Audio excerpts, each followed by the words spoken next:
We're very excited about Panther Days and the opportunity it affords to welcome our first-year students and transfer students, making PSU their home away from home.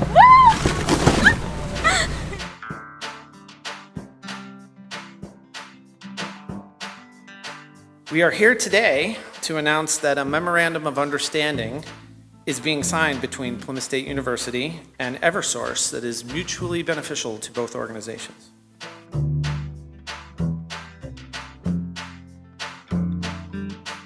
This is a special event today, and we're proud to be able to do this. The dedication of the Raymond S. Burton class of 1962 Open Laboratory.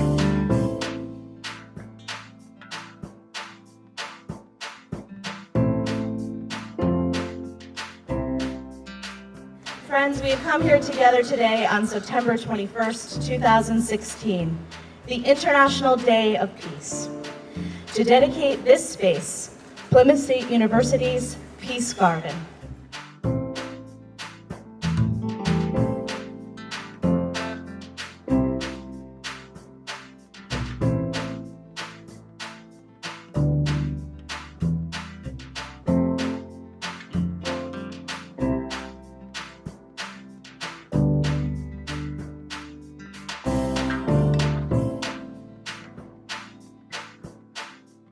On this cluster project, let's say, to develop a device that brings in music listening, the internet, and phone.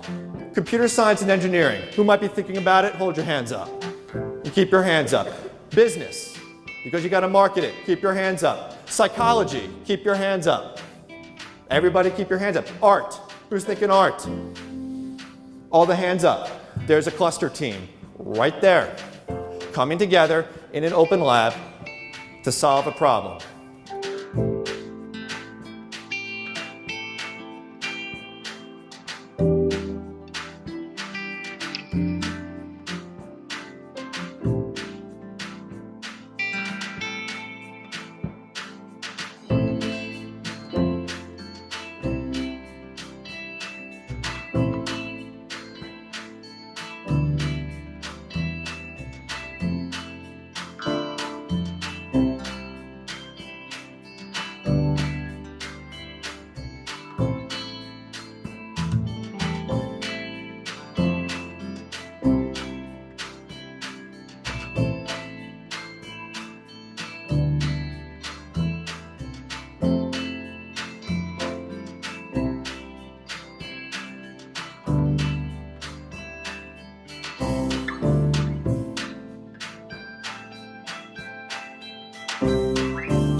We're here today to pay tribute to our late donor, Ann Haggard, for her generous gift of $1.5 million to Plymouth State University. Now, that's a lot, and it's the fourth largest gift Plymouth State University has ever gotten in its history.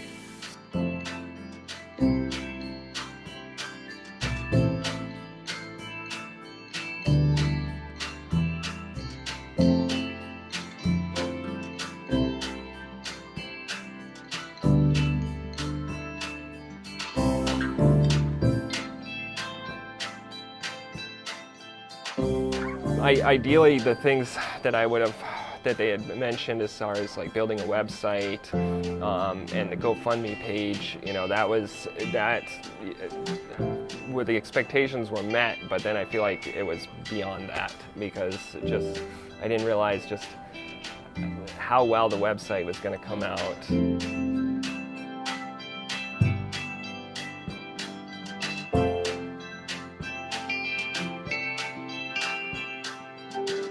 And it's actually going to begin with some of your work, and then some of you will be adding into the exhibit over the time that the exhibit is.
Welcome to University Days 2017. Please take a moment to silence your cell phones.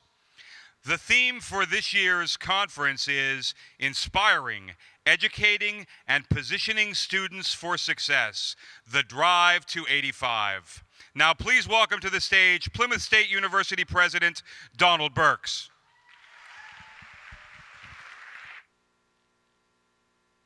I feel like I'm on The Price is Right or something.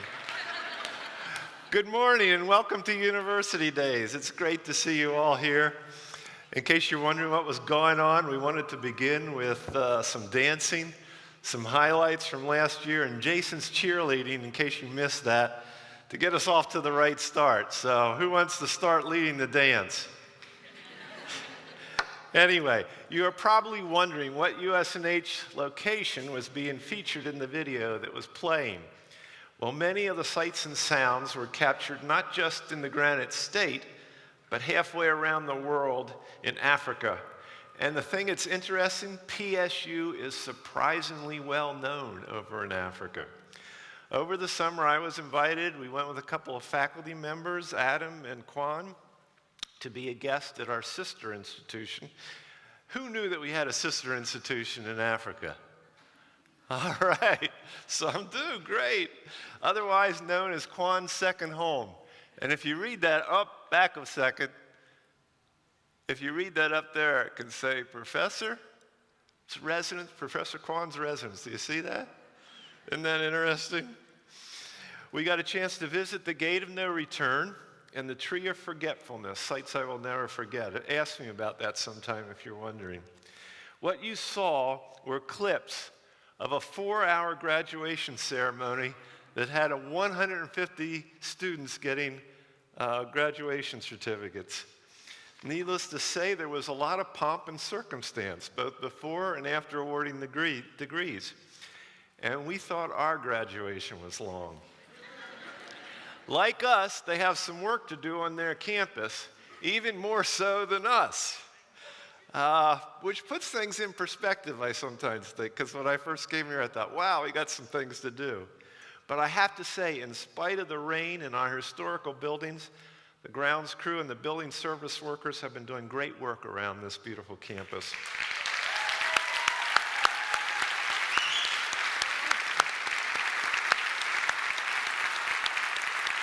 Please tell them that you notice it, okay?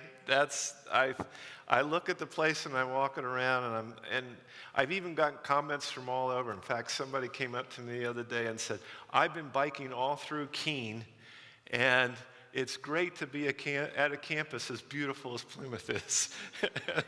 So, very interesting. Speaking of graduation, I appreciate your feedback, by the way, on some of the suggestions on our ceremony. I got a lot of comments, and they were really good comments about graduation, and we've suggested a lot of changes for next year.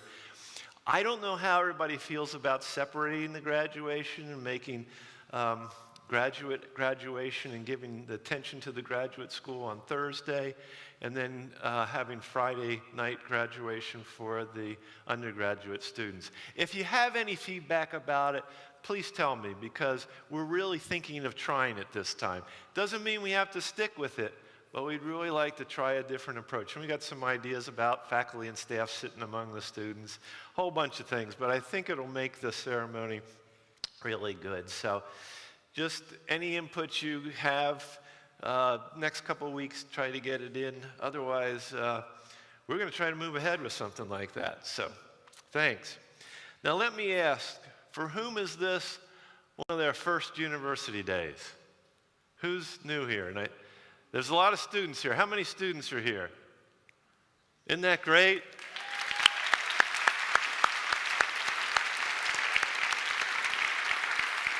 It is fantastic to have you all here.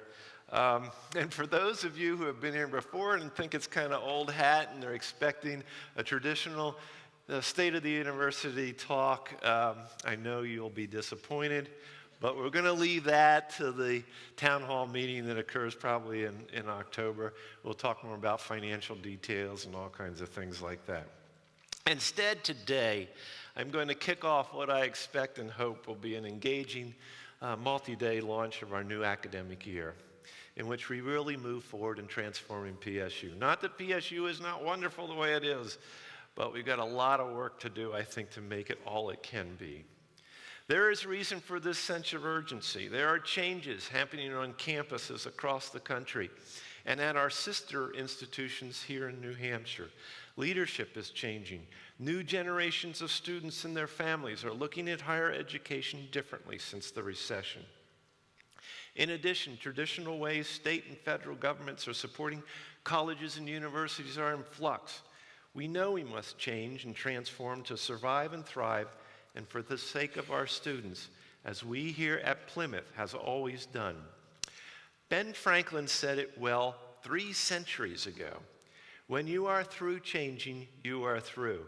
And if you read the history of Plymouth, you realize it's true over and over again.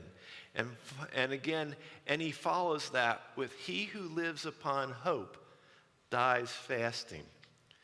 It is a reminder that complacency or a wistful view of the past will not make the positive difference required in the future lives of our students at a price they can afford. By the way, Ben Franklin has a starring role in my speech today, and you might wonder why. As many of you know, Ben Franklin was the first Postmaster General, an inventor, and a communicator. But the real reason is part of my niece's summer wedding took place in a postal museum near Washington, D.C., and the walls of which had Ben Franklin's quotes all over them. I didn't have any idea how many quotes Ben Franklin had that slipped into our everyday lives. We don't even realize it someday. Sometimes I think he must have just collected quotes, but there were a ton of them. Some really hit home, and I want you to know that even in weddings, I see what we were doing at Plymouth. Now back to our journey together. Our theme for University Days has already been said: inspiring, educating, and positioning students for success. But now with an increasing focus on the 21st century challenges and needs they will face. I want to take us a few minutes to reflect on where we've been and spend the next days focusing on where we are going in the academic year ahead. Excuse me. 2 years ago, we embarked on a journey together. And now our first cluster class, the class of 2021, will arrive on campus and matriculate. On Friday, Panther Days will begin, and we will be seeing the fruits of our labors take hold. Now, all this may seem impossible, and I know the summer was way too short, but the year is actually starting. This year, we all need to play a key role in our transformation. We have made promises, or rather I should say Jason has, particularly with his iPhone talk, about their cluster experience and what it will be like, from challenge-based first-year seminars to open laboratories where students work on exciting multidisciplinary projects, from themed gen ed pathways to integrative capstones, from living learning environments to cluster-based organization of residence halls based on the Cambridge model of colleges, from cluster-driven curricular and co-curricular experiences to the Drive for 85. We must fulfill our promise to give them the leading-edge integrative education they came for, not continuing, as NEAC has critiqued us years ago, of being all things to all people, despite the obvious scarcity of resources. And I'll say more about that a little later. We have made this promise not only to our students, but also to NEASC, which accredits our university and our programs. We have passed through the gate of no return, and we need to work together with urgency and a sense of excitement.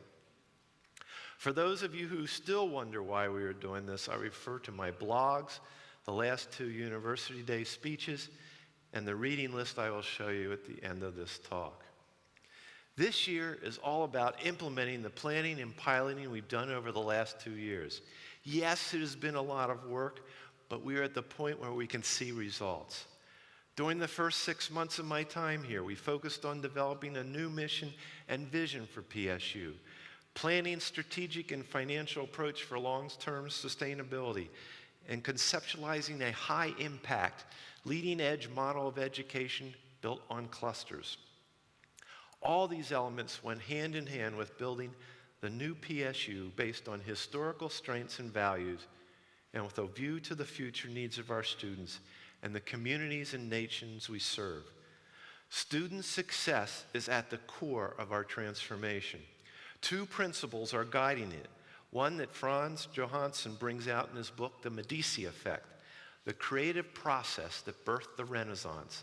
There he states, when you step into the intersections of fields, disciplines, or cultures, you can combine existing concepts into a large number of extraordinary new ideas, developing an epicenter of creative explosion. And principle 2, again from Ben Franklin, tell me and I forget, teach me and I remember, involve me and I learn. One of the better summaries I have read of engagement via open laboratories and the intersection of fields through the construct of clusters. I tell you all this to encourage you for the year ahead, and what a year it will be. We then began the process of discussing and implementing the vision and strategy, and pursued a concept of education that is the leading edge of higher education, and that provided a focus, interdisciplinary coherence, economic and civil relevance, and held the hope of yielding a PSU that was true to its roots, dynamic in its education, impactful economically, and sustainable financially.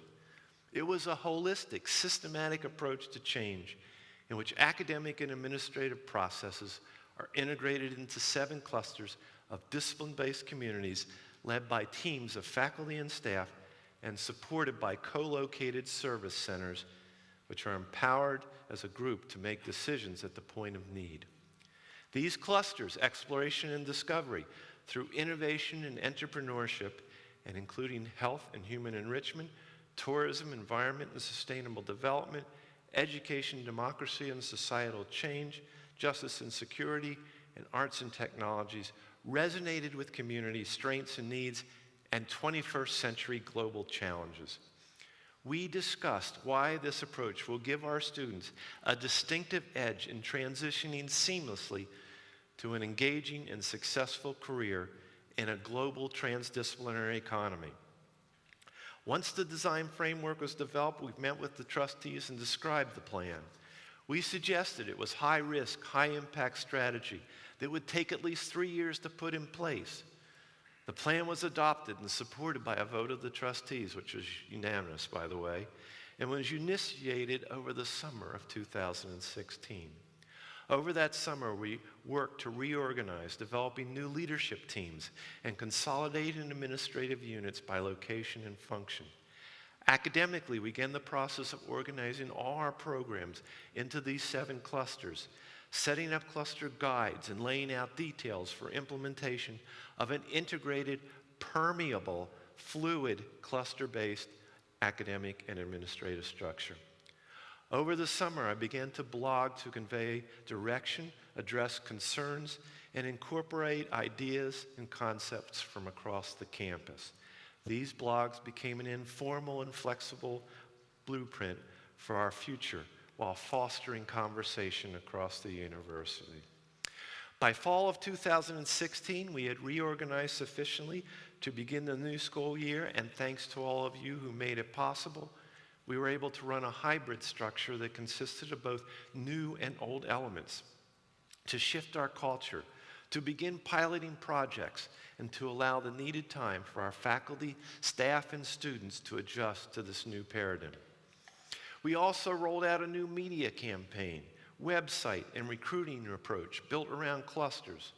We started laying out a 4-year sequence of studies that would support the cluster process: first-year seminars, themed gen ed, open laboratories, and integrative capstone, the 4 tools, built 3 open laboratory collaborative spaces, and began a concerted effort to develop partnerships with community and business organizations. We began integrating the graduate school into a broader university vision, which provides a clear pathway from undergraduate to graduate school, and will be a key in our 4+1 cluster model. We also began discussion and evaluation of alternative scheduling approaches that will allow us to incorporate classes with new open laboratories, providing a common set of building blocks of time for working across discipline and better utilization of Fridays for academic classes. Now, some faculty have asked me, does that mean I have to teach Friday? No, okay? That means we better utilize Friday. It's a time for an opportunity to use that time. And hopefully some faculty will choose to do so in that time. To show our pride, we installed 2 statues of our Panther mascot, one on the alumni green and another on the entrance to the athletic fields facilities. Both were gifted by the students of 4 classes, 2016 through 2019. We implemented a new staff performance evaluation process that focused on what each of us had accomplished and what our goals were for the coming year as aligned with our mission and vision and the move to clusters. By the end of the first semester, as you might imagine, we closed campus between Christmas and New Year's as we were all mentally and physically exhausted, and to give each of us time to regroup and reflect on the next steps. We continue to pace this summer as we have begun the process of moving student success and residential life into SPEAR to form a one-stop shop for students in everything from registration to career planning. We finished the new residence hall, conference center, and living learning space, Merrill Place, which all of you will have a chance to visit and tour on Friday. And I hope you'll take that chance and get over there from time to time. It is an amazing facility. We began the process of organizing the residence hall space by clusters and placing students by cluster, following the Cambridge model I shared with you last year. As we looked ahead, we realized that many of our facilities were in need of renovation, and the clusters gave us an approach to better utilize space, to bring coherence and increase efficiencies, communication, and collaboration for academic programs that were spread across campus. This presented the opportunity to accomplish 2 goals at once: renovation as well as reorganization of our space to accommodate clusters and open laboratories.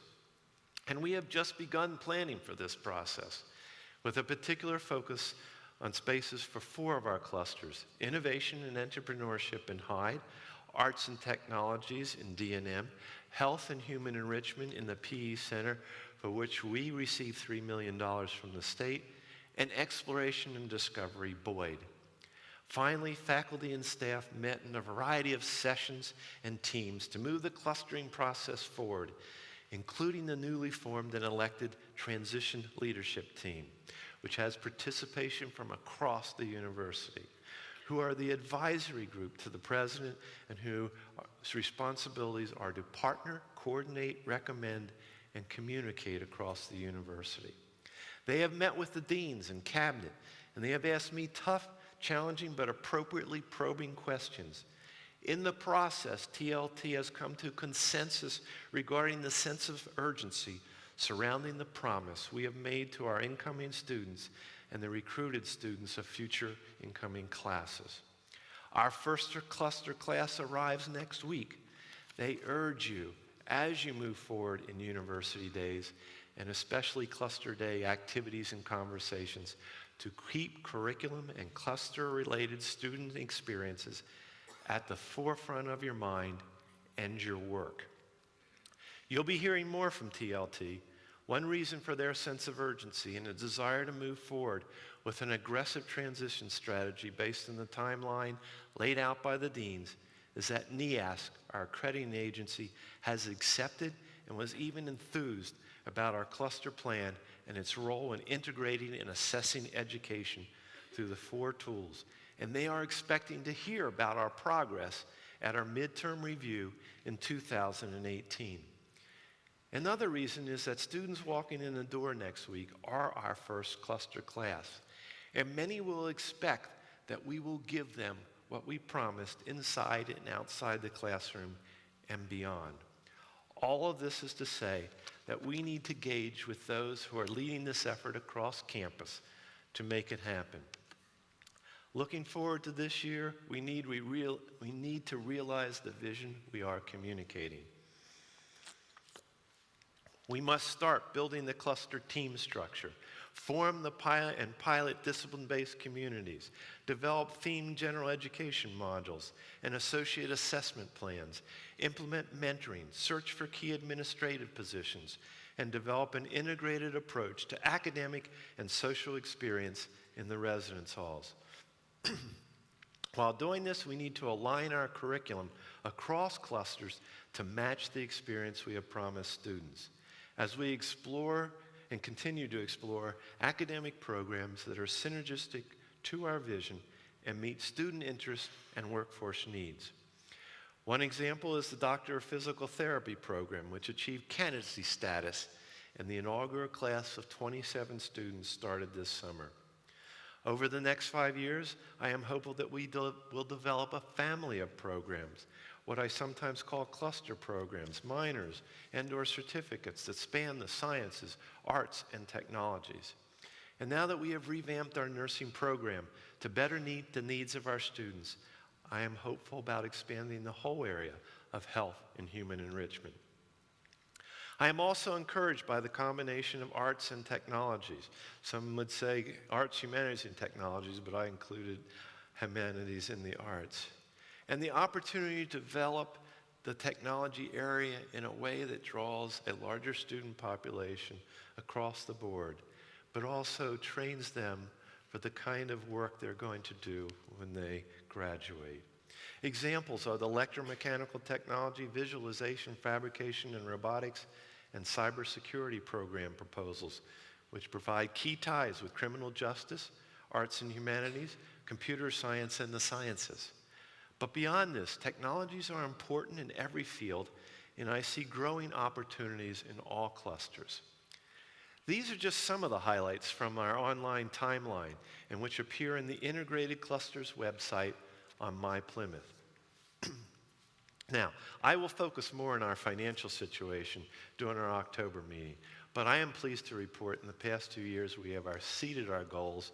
We have actually contributed to the financial future of the university while providing future needs to our students and investing in short-term funds in necessary and neglected renovation. That said, this year, as we move this transition, I expect, because of the investments we will make, a negative margin. However, the faster we move, the less we will lose, and that means more funds that we will have for salary increases and investments in the future education of our students.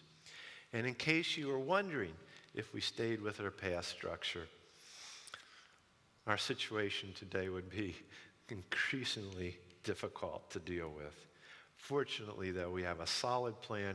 We are well along in our progress, and we are exceeding our goals. Together during this next year, we will have some hard decisions to make in the next phase of the university review and strategic allocation process, which started before I came to PSU. The challenges that initiated this process are well described in the 2003 NEASC report, and I quote, "The present dynamic at PSU is to overreach.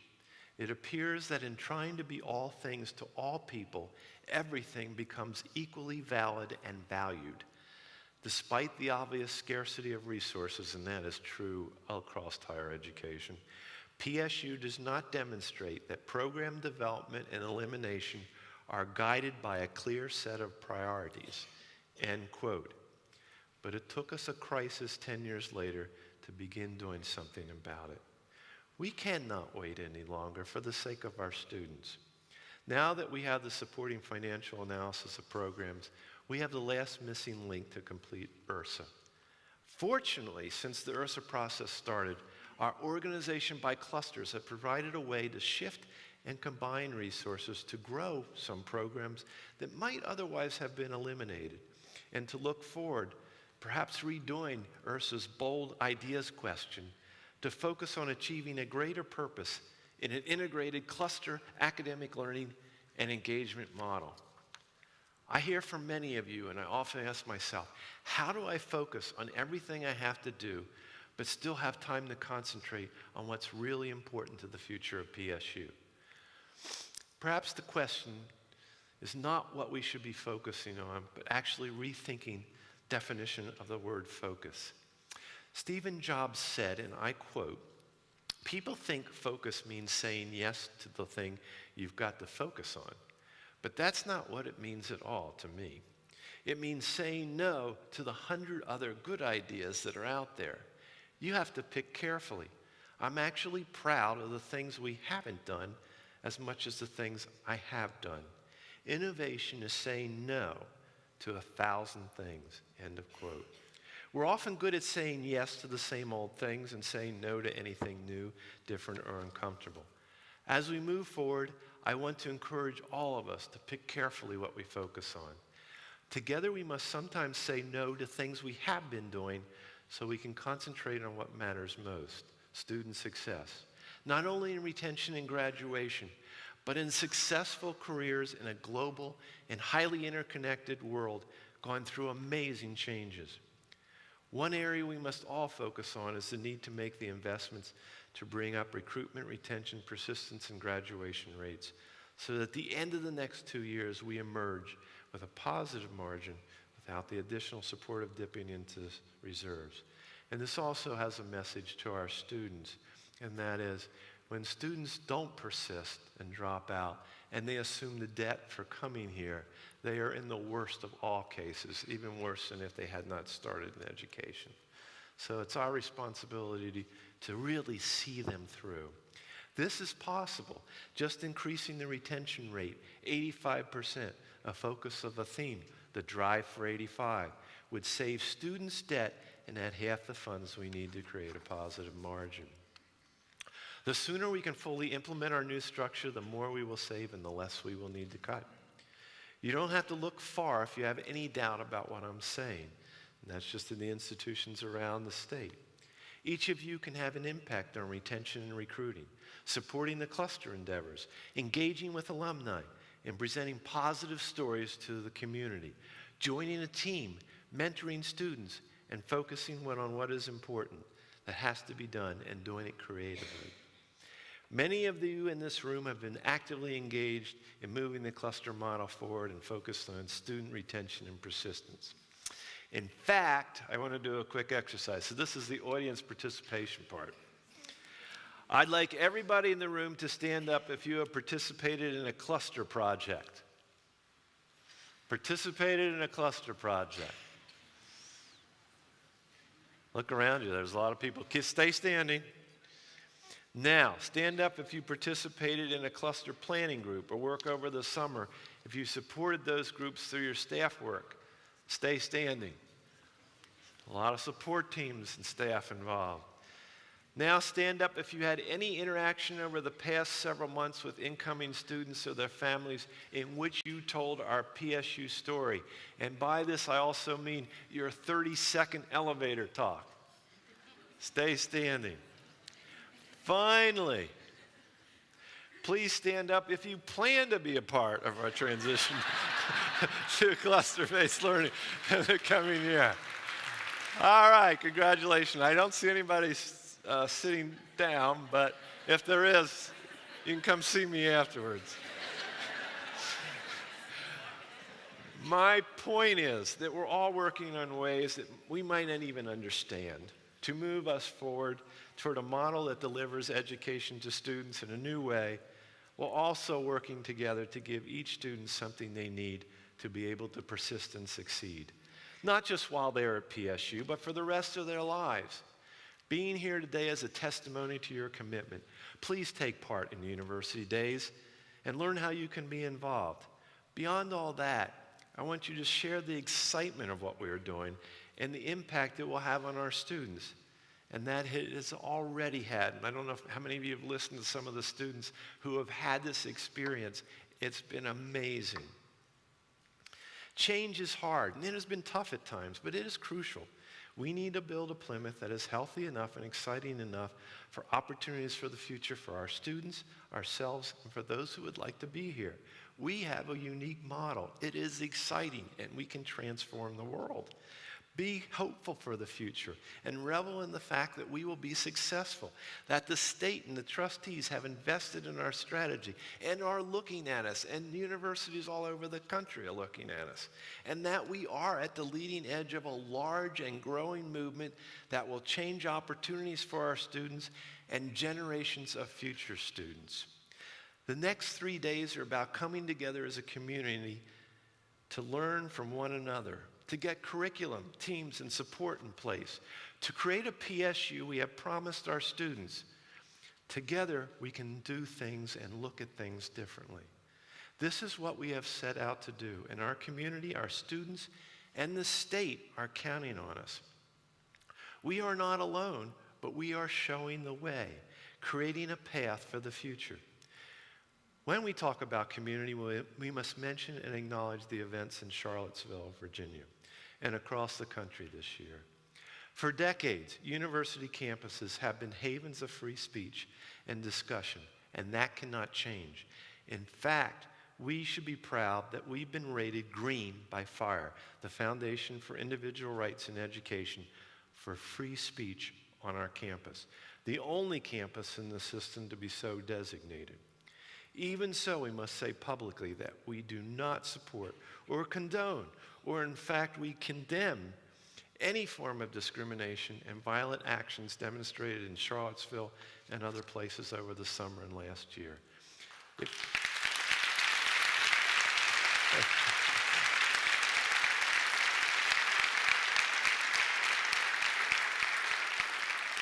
If we err, let it be on the side of continuing to be a safe place for all, as Plymouth has been known for years. The new year for our community has begun. I mentioned Panther Days earlier, and I want to talk just a minute about how important those 4 days are to not just our incoming students, but to our Plymouth State as a whole. It's our chance to show that PSU students are not just faces, but actual individuals, and that we want to build personal relationships with them.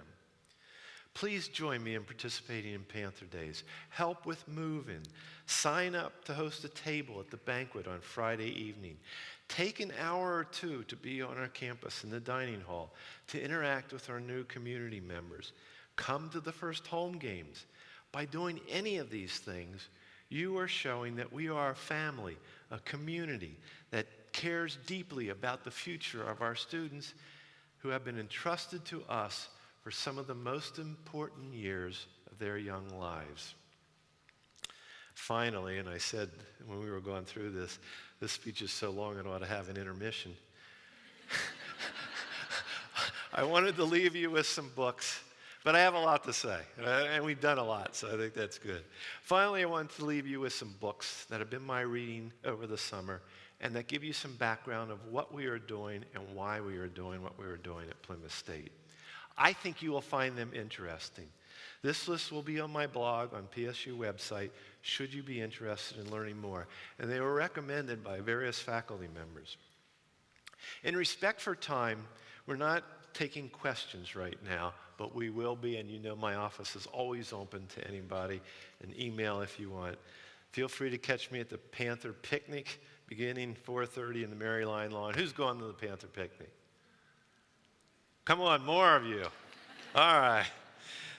Now I'm going to turn this over to Dean Robin Parker, who will give you some highlights of these exciting university days, the schedule, and talk about the sessions we will have after you begin and leave Hanaway Theater. And let me thank all of you for all you are doing and will be doing this academic year to make PSU a leader in higher education, a model of student success, affordability, and sustainability. Thank you.